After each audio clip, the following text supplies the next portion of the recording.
ভালোবাসা এমন একটা ভুল যা অন্যের দেখে শিক্ষা হয় না, নিজে করার পরে শিক্ষা হয়। জীবন বাইসাইকেল চালানোর মতো একটা ব্যাপার। পড়ে যেতে না চাইলে তোমাকে সামনে চলতে হবে। আগের অধ্যায় বারবার পড়তে থাকলে পরের অধ্যায়ে এগিয়ে যাওয়ার কোনো সম্ভাবনাই নেই।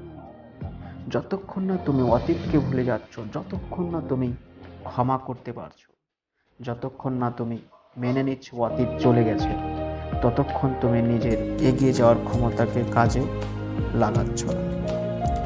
গতকালের দিনটা যেন তোমার আজকের দিনটার ক্ষতি করতে না পারে।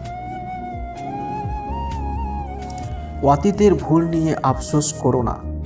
সামনের কাজগুলো নির্ভুলভাবে করার জন্য তোমার সব শক্তিকে কাজে লাগাও।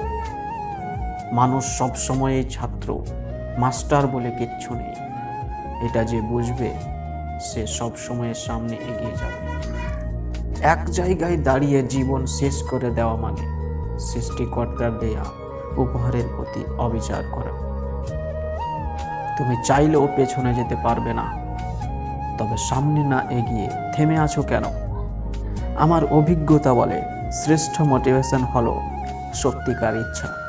সত্যিকার ইচ্ছা থাকলে কোনো বাধাই মানুষকে থামাতে পারবে না।